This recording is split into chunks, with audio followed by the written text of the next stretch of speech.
ऐसे गांव की कहानी है जहां चार भाई रहते थे। उन सब में कोई न कोई बेवकूफी होती रहती है। उनकी बेवकूफी की वजह से इस गांव का नाम हमेशा मशहूर रहता है। इनकी नादानियां ही इन्हें जीने की एक राह देती थीं। जितना इनमें आपस में प्यार छुपा होता था, उतना ही इनके अंदर नफरत भी पलने लगती थी। उन चारों में से सबसे बड़ा भाई अपने आप को बुद्धिमान मानता था। वही था जो दो बेवकूफ और एक पढ़ाकू भाई को संभालता था। सबसे छोटा भाई पढ़ाई लिखाई में तेज था।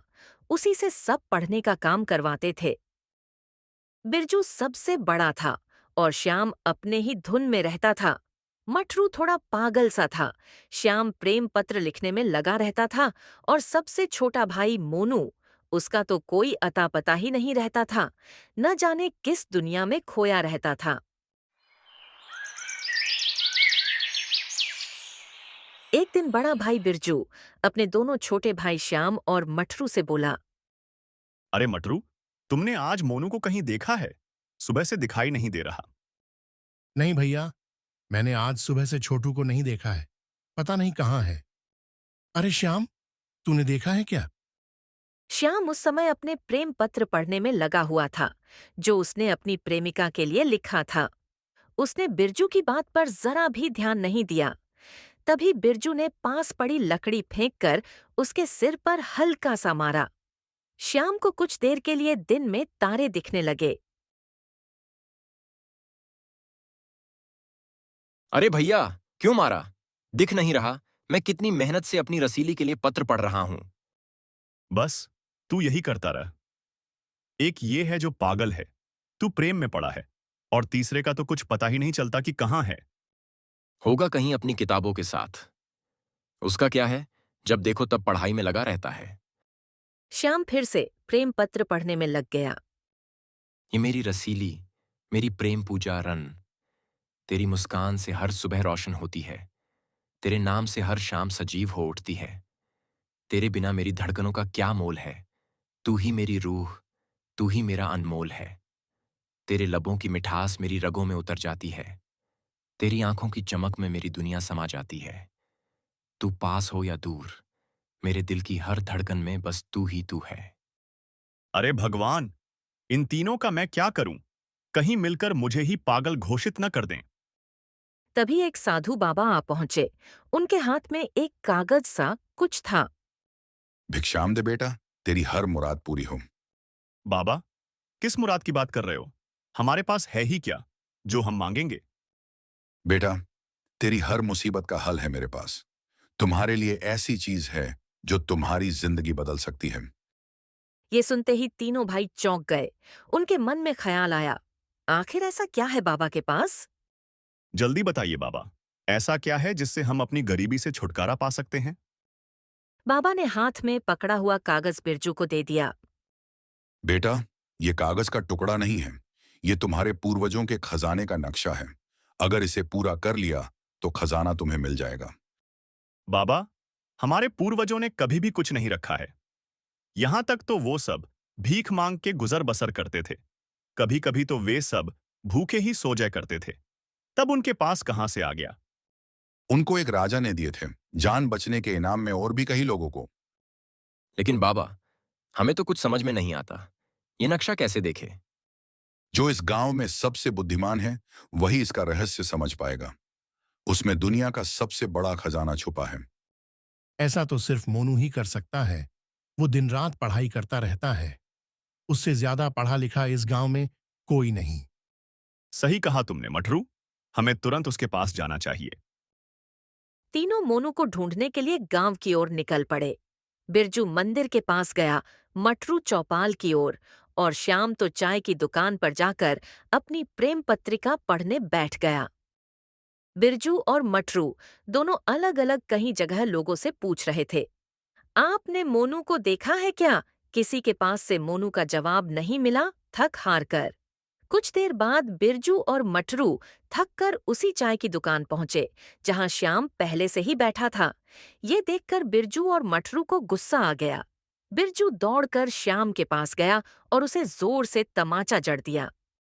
तुझे कहा था ना मोनू को ढूंढ और तू यहाँ प्रेम पत्र पढ़ रहा है। हाँ भैया, और मारो इसे। हम मोनू को ढूंढ ढूंढ कर परेशान हो गए और ये रसीली के चक्कर में लगा है। तभी पास खड़ा एक बूढ़ा व्यक्ति बोला। अरे बिरजू बेटा, मोनू को तो मैंने घर जाते हुए देखा है। अच्छा किया काका आपने बता दिया, नहीं तो हम इस पे भरोसा करते और सारी रात ढूंढते रहते। चलो दोनों घर चलते हैं। घर पहुंचकर देखा कि मोनू आंगन में खड़ा कुछ सोच रहा था। तीनों तुरंत उसके पास पहुंचे। अरे तुम हो कहाँ? हम पूरे गांव में तुम्हें ढूंढ रहे थे और तुम यहाँ खड़े हो आराम से। ऐसा क्या हो गया जो आप तीनों मुझे ढूंढ रहे हैं? हमें बाबा ने ये कागज दिया है।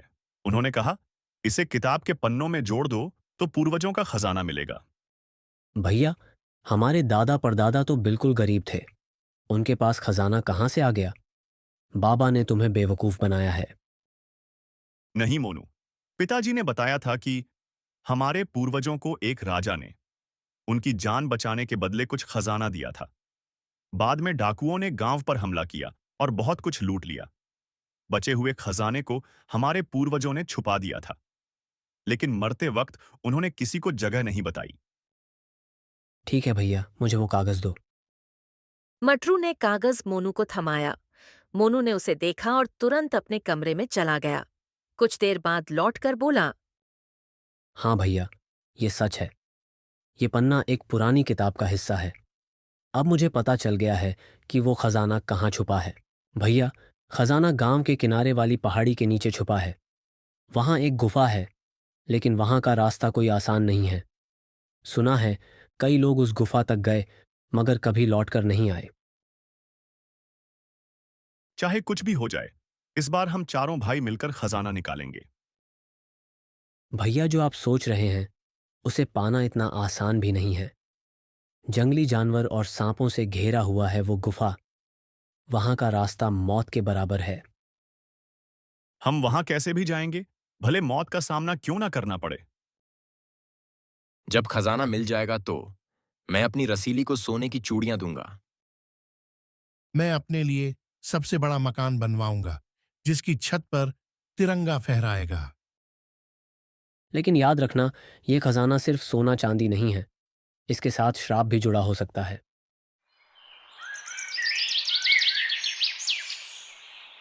रात का समय तय किया गया।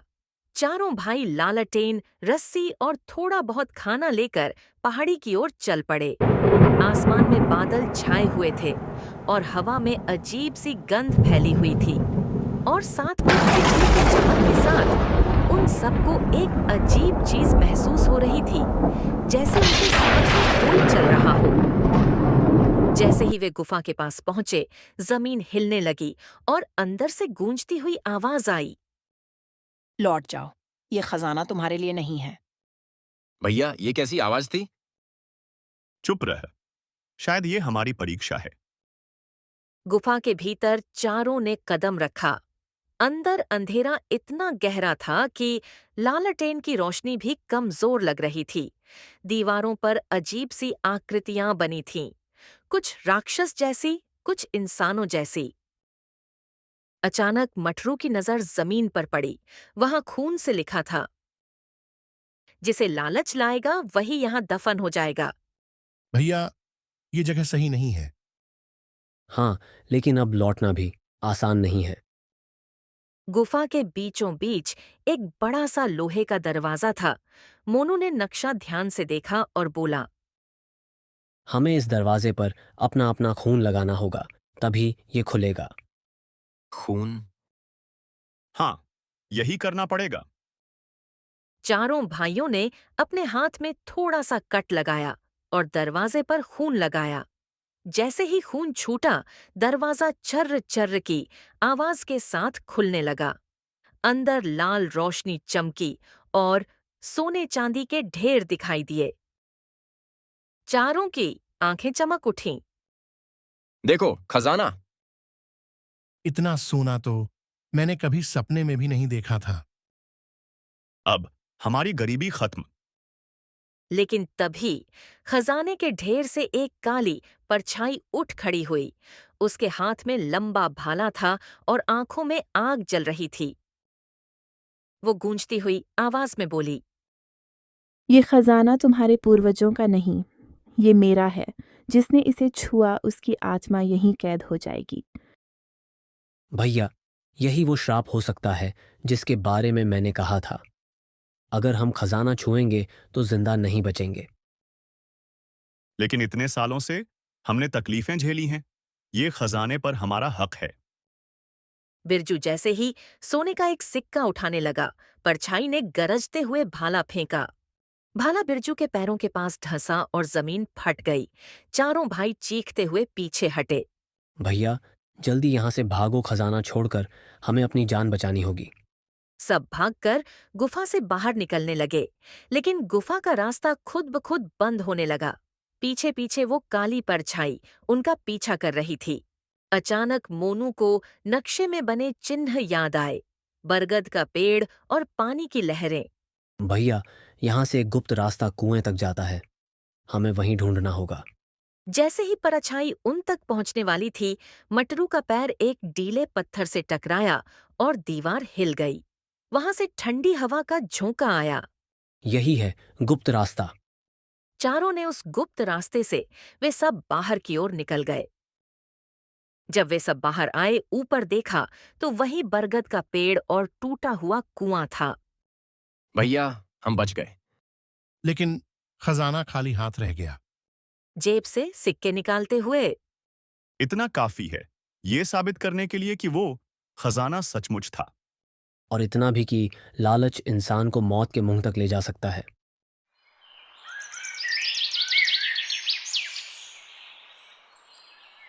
चारों भाई गांव लौट आए, लेकिन उस दिन के बाद से उन्होंने कभी खजाने का नाम तक नहीं लिया। गांव वाले आज भी कहते हैं, उस पहाड़ी की गुफा में सोना चांदी नहीं, बल्कि आत्माओं का श्राप छुपा है। बरगद वाले कुएं से लौटने के बाद चारों भाइयों ने कसम खा ली कि अब कभी खजाने के बारे में बात नहीं करेंगे। मगर किस्मत को कुछ और ही मंजूर था। कई साल गुजर गए। बिरजू खेती बाड़ी में लग गया। मटरू गांव की पंचायत में बैठने लगा। श्याम आखिरकार अपनी रसीली से ब्याह कर चुका था और मोनू गांव का मास्टर बनकर बच्चों को पढ़ाने लगा था। सब कुछ सामान्य लग रहा था, लेकिन उस रात फिर वही हुआ जिसकी उम्मीद किसी ने नहीं की थी। आधी रात को गांव में तूफान सा उठ गया। हवा में अजीब सी गंध फैल गई और बरगद के पेड़ की डालियां ऐसे हिलने लगीं जैसे किसी ने जोर से झकझोरा हो।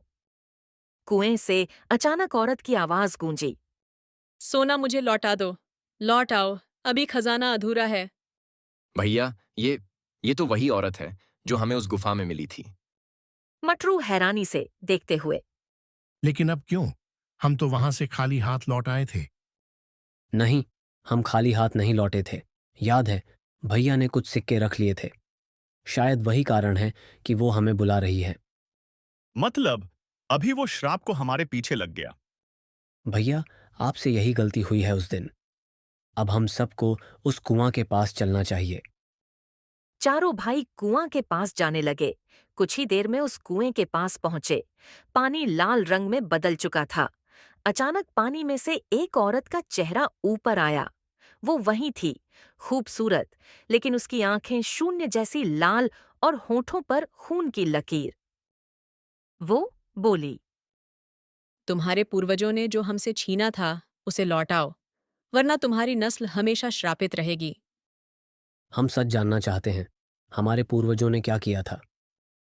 उन्होंने मेरी जान ली, मेरा खजाना छीना और मेरी आत्मा को इस कुएं में कैद कर दिया। जब तक खजाना यथावत लौटाया नहीं जाएगा, मैं हर पीढ़ी से बदला लेती रहूंगी। सुनकर चारों भाइयों के पैरों तले जमीन खिसक गई। अगर ये सच है तो हमें ये श्राप तोड़ना ही होगा।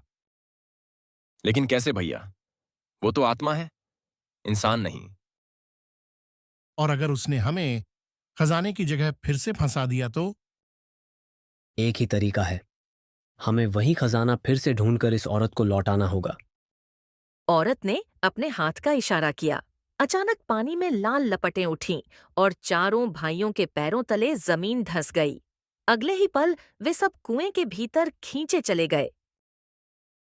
अंधेरे में गिरते हुए उन्हें लगा जैसे वे किसी और ही दुनिया में पहुंच रहे हों, जहां न दिन था न रात, सिर्फ सन्नाटा और टिमटिमाती लाल रोशनी। सामने वही गुफा थी, लेकिन इस बार खजाने के ढेर की जगह सिर्फ राख और हड्डियां थीं। बीचों बीच वो औरत खड़ी थी, उसके पीछे लोहे का विशाल ताला फिर से बंद था। दरवाजा तभी खुलेगा जब तुम में से कोई एक अपना जीवन बलिदान देगा। तभी खजाना लौटाया जा सकेगा और श्राप टूटेगा। अपने जीवन का बलिदान, ये तो पागलपन है। भैया, अब क्या करें? यही सच है। खजाना लालच से मिला था और उसे केवल त्याग से ही लौटाया जा सकता है। चारों भाइयों के बीच सन्नाटा छा गया। सब एक दूसरे को देखने लगे। तभी बड़ा भाई बिरजू आगे बढ़ा और बोला, हमेशा मैंने तुम तीनों को संभाला है, ये जिम्मेदारी भी मेरी है। अगर मेरी जान देने से हमारे वंश का श्राप मिटेगा तो मैं तैयार हूं। नहीं भैया, हम आपको नहीं खो सकते। खजाने की खातिर आपको मरते हुए नहीं देख सकता। भैया, अगर यही रास्ता है तो हम सब मिलकर भी त्याग कर सकते हैं। तभी दरवाजे पर बनी आकृतियां चमकने लगीं और औरत गरज कर बोली, एक ही बलिदान काफी है। तय करो, कौन वारिस बनेगा मौत का? चारों भाइयों की आंखें नम हो गईं। माहौल में मौत जैसी ठंडक फैल गई। चारों भाइयों के चेहरे पर मौत की छाया थी। कुएं के भीतर की गुफा में लाल रोशनी औरत के शब्दों के साथ गूंज रही थी। तय करो, कौन देगा अपना जीवन? भैया, आप हमेशा हमें बचाते आए, इस बार भी क्यों आप? क्योंकि मैं सबसे बड़ा हूं। परिवार का बोझ हमेशा बड़े कंधों पर होता है। लेकिन बलिदान देकर क्या सच में श्राप टूट जाएगा, या फिर ये औरत हमें धोखा दे रही है? सही कह रहा है मटरू। कहीं ये आत्मा हमारे बलिदान से और ताकतवर न हो जाए। तभी औरत जोर से हंस पड़ी। उसकी हंसी गुफा की दीवारों से टकराकर ऐसी गूंजी मानो 100 औरतें एक साथ रो रही हों। सवाल मत करो, वरना सब मरोगे। जिसने त्याग किया वही मुक्ति पाएगा। बाकी की आत्माएं यहीं सड़ती रहेंगी।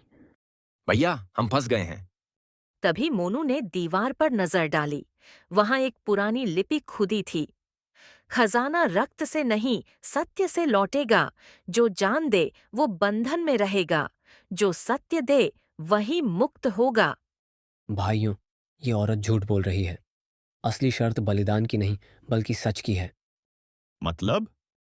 हमारे पूर्वजों ने खजाना छीनकर उसे छुपा दिया और इस औरत की आत्मा को कुएं में कैद कर दिया। मुक्ति तभी मिलेगी जब हम उस सच को मानकर सबके सामने प्रकट करेंगे। आत्मा का क्रोध। औरत चीख पड़ी। चुप, ये सच किसी को मत बताना, वरना। लेकिन मोनू जोर से चिल्लाया, हाँ, हम मानते हैं कि हमारे पूर्वज गुनहगार थे। उन्होंने तुम्हारी हत्या की, तुम्हारा खजाना छीना और तुम्हें धोखा दिया। आज हम गांव के सामने ये सच कहेंगे और सब कुछ लौटाएंगे। अचानक गुफा हिलने लगी। लाल लपटें बुझ गईं और दीवार का ताला अपने आप खुल गया। ताले के पीछे चमचमाता खजाना था, लेकिन उसके पास ही औरत का असली शव पड़ा था, सूखी हड्डियां और टूटे गहने। औरत का चेहरा नरम हो गया। उसकी आंखों से आंसू बह निकले। सदियों बाद किसी ने सच स्वीकारा है। यही मेरी मुक्ति थी। अब मैं आजाद हूँ। इतना कहकर उसकी आत्मा सफेद रोशनी में बदल गई और धीरे धीरे गायब हो गई।